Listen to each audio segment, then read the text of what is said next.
Senior Master Sergeant Edward Slacum.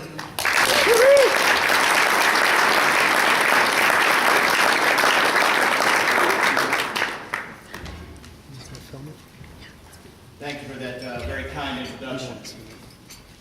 I promise not to take up too much of your time this evening because I'm very well aware that I'm the last thing standing between the graduates and their walk across this stage. If I'm not mistaken, there's a couple of graduates out there today that are a little extra happy. Is that right? That's what I thought. Okay. Those of you that don't know, the staff results were released today. So congratulations to all the graduates who made Staff Sergeant. The importance of this milestone in an airman's career is easily summed up by the presence of the senior leaders here this evening. General Dillon, Colonel Ling, Colonel Miller, Chief Butler, Chief Boyer, Group Commanders, Squadron Commanders, Chiefs, First Sergeants. Thank you for being here to share in this milestone in your airman's career. We're also privileged to have family and friends here tonight. Every time I get the opportunity, I always say it. Thank you, because we cannot do our job without your support. So again, thank you very much. We are honored to have you here this evening. And to the graduates of Airman Leadership School Class 10-7, I congratulate you. What you have accomplished over the past 6 weeks is far more than earning a diploma. You have been given the tools that will establish your foundation as enlisted leaders. This is your Air Force, and I know that you will use the knowledge you've gained here in ALS, and you will make us all very proud. I would like to give special thanks to Staff Sergeant Risley and Freedom Flight for allowing me the honor and privilege of being your class mentor. While my purpose was to provide you with insight from my personal experiences, I learned a couple of interesting things from you as well. For example, I learned the vital importance of being fresh and having swagger. Now, I kept those two lessons in mind as I prepared for this evening because I believe being fresh and having swagger go hand in hand with tonight's topic. Because tonight I want to talk about passion and why passion is so vital to successful leadership. Everyone is passionate about something.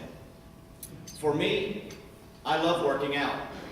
I love the feeling of pushing myself beyond what I think I'm capable of doing.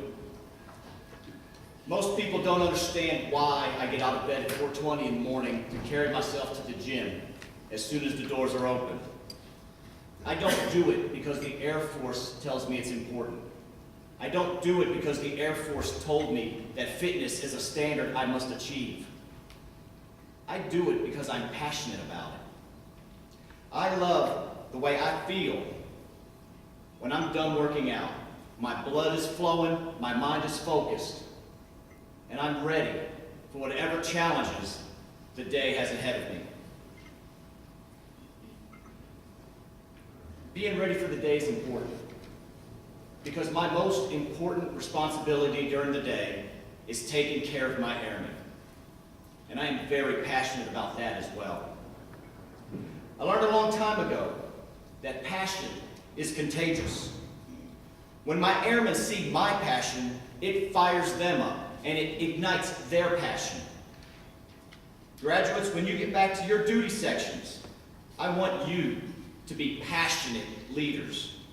I want you to take everything that you've learned in ALS and put it into action. I want you to find passion in your jobs, and I want you to be passionate about having the opportunity to lead airmen. To help you build a foundation, I want to share with you 4 keys that, in my opinion, are paramount for being a passionate leader. Those keys are knowing the difference between drive and passion, creating energy, creating believers, and extending your vision. The first key is not to confuse drive with passion. In the book, The Monk and the Riddle, Randy Komisar defines the difference between drive and passion like this. Drive pushes you forward, while passion pulls you. Passion is what happens when who you are connects with what you do. There are plenty of leaders who are driven. They are driven by such things as a desire for awards, a desire for promotions, or a desire for status. But the problem all too often is that the pursuit of success and recognition by the leader often comes at the expense of the airman. Instead of guiding their airmen, the driven leader is behind them, pushing them towards self-serving goals. A leader's position must always be in front of their airmen, guiding them and leading the way. Passionate leaders find the joy in what they do, and that joy pulls them forward. The passionate leader inspires everyone else to come along for the ride. When a leader is passionate, their enthusiasm is transferred to others, and it grows within the organization. The passion of the leader pulls their people along, meaning that the leader is out in front, blazing a trail not only for themselves, but for their airmen. With a passionate leader, success is not only achieved by the leader, but by the whole team. Graduates, as you prepare to take your place as enlisted leaders, I want there to be no mistake about where you belong. You belong in front of your airmen, passionately leading them to success.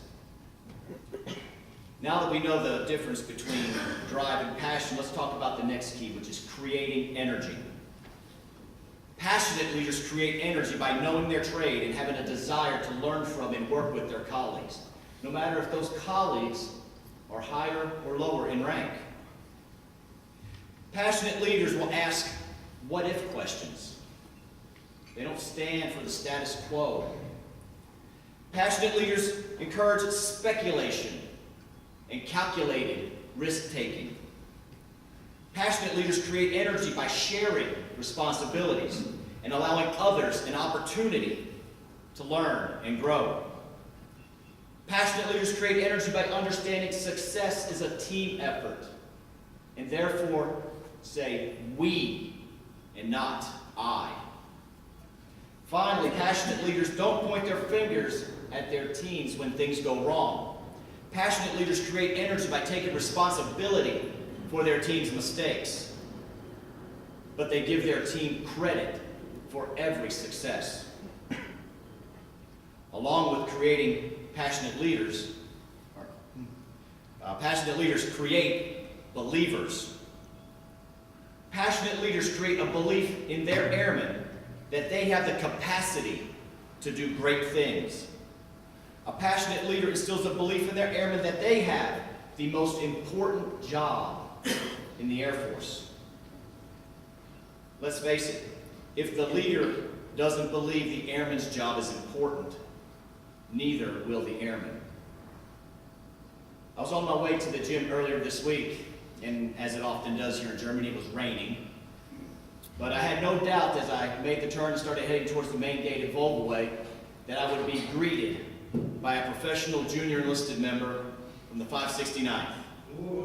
Oh, I was not let down. I pulled up to the gate, handed the airman my ID card, he scanned it, handed it back to me, clicked his little button, little bar goes up. But before I took off, before I put the window up, I leaned out and I said, "Thank you for being here to stand guard over the base." And then with all sincerity, I told that airman to never forget that he had the most important job in the Air Force. Now this airman was a little shocked at first to hear me say that, I guess. But then he smiled, he stood up straight, and he said, Yes, sir, you're absolutely right. I do have the most important job in the Air Force.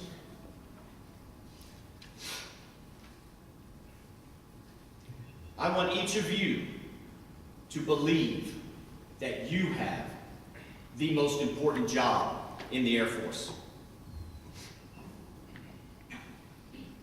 Not only do I want you to believe it, when you leave here, I want you to go back to your duty sections, and I want you to make believers out of everyone who's not here tonight.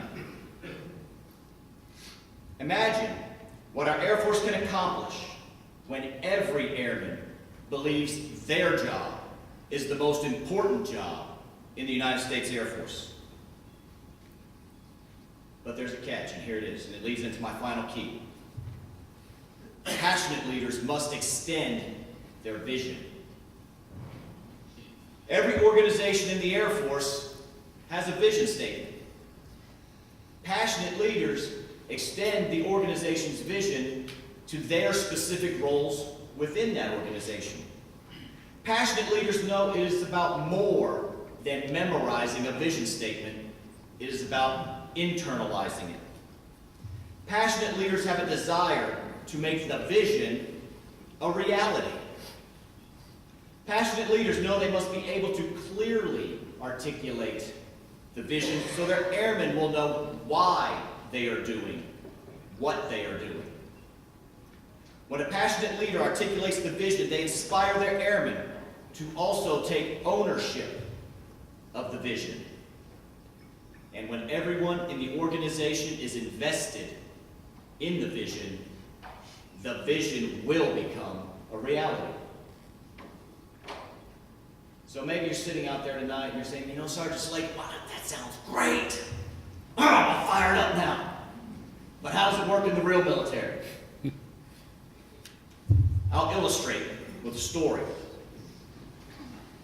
In 1836, Mexican President and General Santa Anna led a force of approximately 5,000 troops into Texas to squash Texas's call for independence.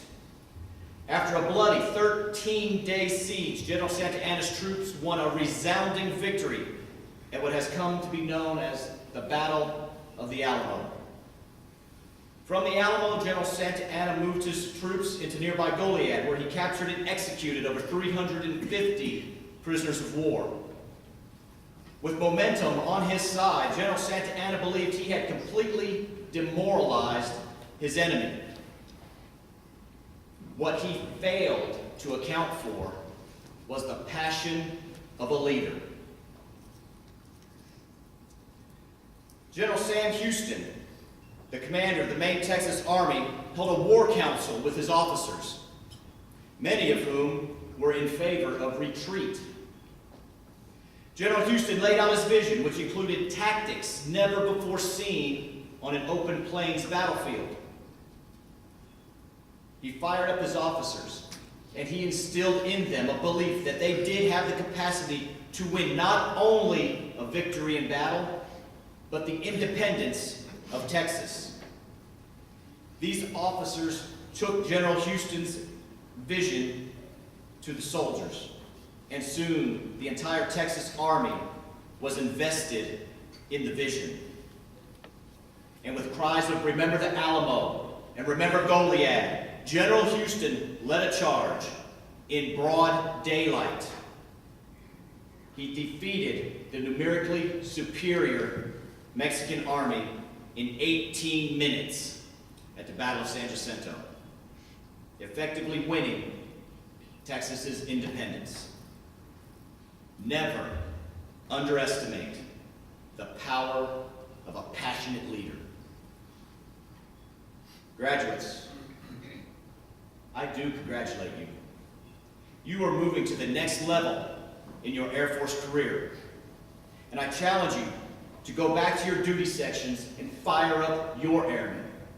I want you to make your airmen believe that their job is the most important job in the United States Air Force. I want you to be passionate leaders who take our Air Force to the next level. Thank you. May God bless the United States Air Force.